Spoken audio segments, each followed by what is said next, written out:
The Victor is a towering art installation that captures the indomitable spirit of the Filipino people. Inilalarawan ng eskultura ang isang Pilipino na humahakbang pasulong, nakataas ang kamao sa hangin, puno siya ng lakas at kumpiyansa. Ang estatwa ay gawa sa bronze at bakal at ito ay iniilawan sa gabi na ginagawa itong isang tanglaw ng pag-asa at inspirasyon para sa lahat na nakakakita nito.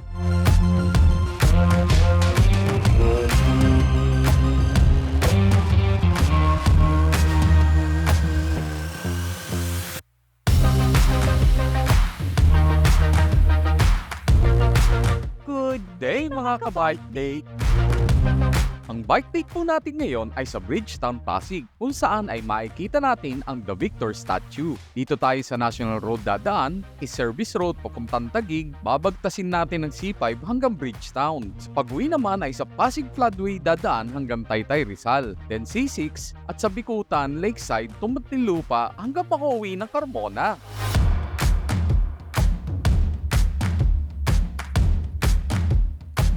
Sukat na tayo! Paahon ang area na ito. Dito yung pinaniniwala ang Mount Mani na nawala sa mapa.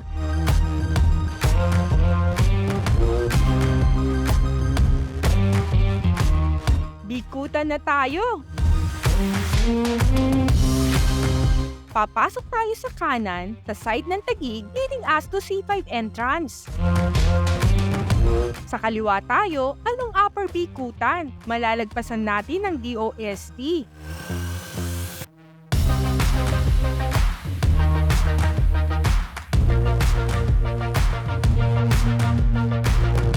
Papasok na tayo ng gate ng dating FTI or Food Terminal Incorporated. Arca South na siya ngayon na Mixed Development Complex.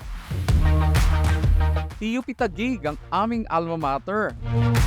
Entering C5 na po tayo. Kung mapapansin niyo sa kaliwa yung bus ni Carlos P. Garcia, sa kanya kasi pinangalan ng official name ng C5, CP Garcia Avenue. Dito lang tayo sa Service Road dadaan. Yung sa kanan ay papuntang Signal Village.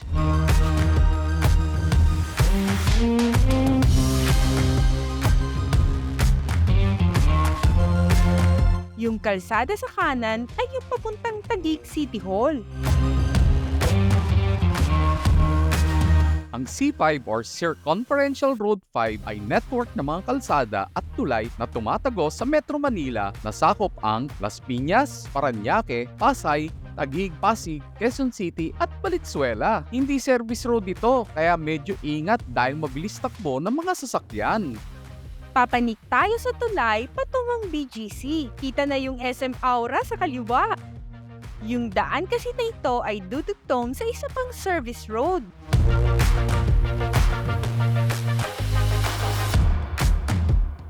Service road lang tayo. Turn right tayo para mag-U-turn dito sa papuntang Buting. Wala kaming makitang diretsong bike lane.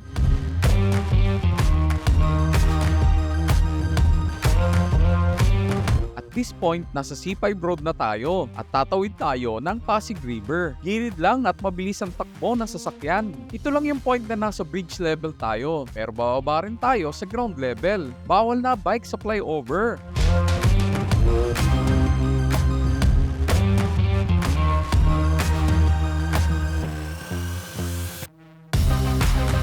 Uy, may monument doon na kakaiba. Puntahan natin. Arcovia City pala ito na pagmamayari ng Mega World Corporation para sa kanilang mixed-use complex. Alam ko ito yung dating factory ng Ajinomoto. Marami rin nag-exercise, jogging, walking, and bike. Open din siguro during weekends for the said activities. Meron ding restaurants, shopping arcade, office commercial building, and condominiums. Ang Arco de Emperador ay isang 23-meter na neoclassical monument park na nagsisilbing iconic landmark ng Arcovia City Township. Ipinangalan ito sa sister company ng Mega World na Emperador. Nakapatong sa arkong isang karwahe na may 3 kabayo na may kasama ring 2 leon at 2 24-karat gold angel na umihihip ng mga trumpeta. Sumisimbolo sa kapangyarihan, lakas, passion at self-made na tagumpay ng mga ordinaryong Pilipino. Balik na ulit tayo na C5. Tiendesitas yung nasa kaliwa. Nasa intersection na tayo ng Ortigas Avenue. Malapit na tayo.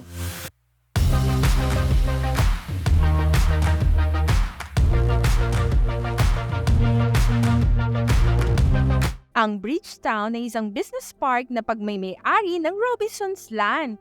Ito rin ay isang mixed-use property na may mall, mixed retail and office development, residential and office building. Yung pinuntahan namin dito ay yung statue ng The Victor. Gusto naming makita ng malapitan ang perforated steel art statue na standing 55 meters. Ano kaya itsura nito kapag gabi na iniilawan? Ikutan natin uli, tignan natin sa malayo.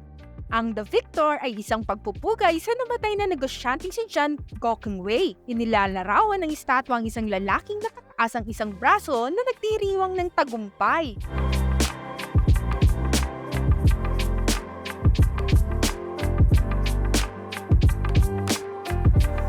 Yung bridge dito na nakadesign na parang dragon. We had our breakfast at a store sa isang building. Kaunti pa lang ang mga establishment. Meron namang mga restaurants. Of course, sarado dahil maaga pa.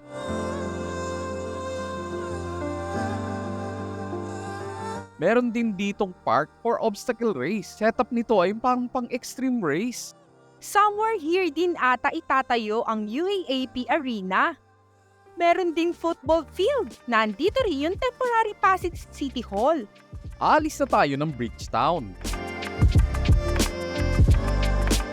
Nasa Iloilo, Amang Rodriguez Avenue na tayo, papuntang Manggahan Floodway. Tanaw sa kaliwa natin yung kakaibang tulay, Circulo Verde Bridge. Ginagawa pa lang. Next time, puntahan natin. Turn right tayo papuntang East Bank ng Manggahan Floodway. Parang wala masyadong nadaan. Bakit sa kalsada sila nagbabasketball? Dami naglalaro. Tatamaan pa ako ng bola. Sinarado ata ang kalsada. Sinara pala ang kalsada dahil nire-renovate ang tulay. Yung bridge sa harap natin ay yung Ortigas Avenue.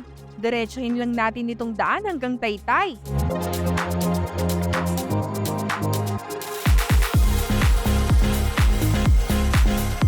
Taytay na tayo. Turn right tayo sa Barkadang Bridge papuntang C6.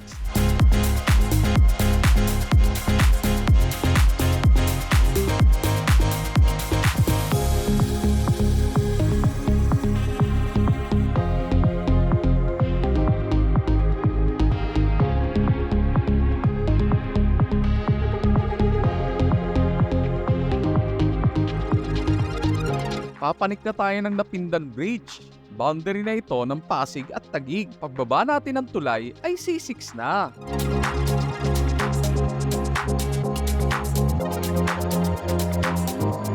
May plan pa ang gobyerno na i-extend ang C6 hanggang Calamba. Sana matuloy. Malapit na tayo sa dulo ng C6, Lower Bikutan. Sa Lakeside Barangays na tayo dadaan hanggang Bayanan, Muntinlupa. Mukhang mas maiksi ang travel distance sa pagdaan natin dito.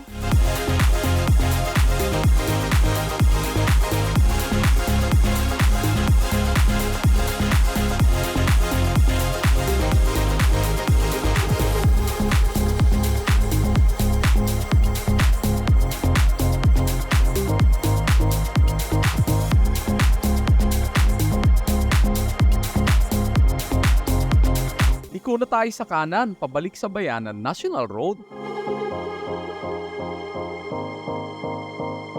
Nakabalik na po tayo ng National Road. Dito na po tayo dadaan, pabalik ng Carmona.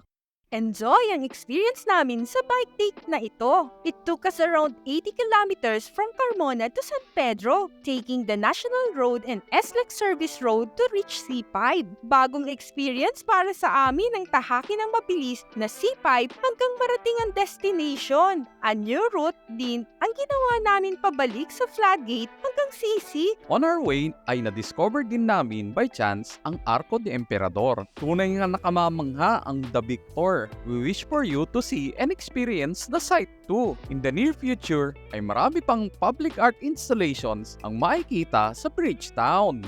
Hanggang dito na lamang ang journey natin mga ka-Bike Date. Thanks for watching! Please like, share, and subscribe! Press na lang din ang bell button para ma-notify kayo sa aming latest upload. Comment na rin kayo for our improvement. Pwede ring panoorin ang ibang videos dito. Until next Bike Date, bye!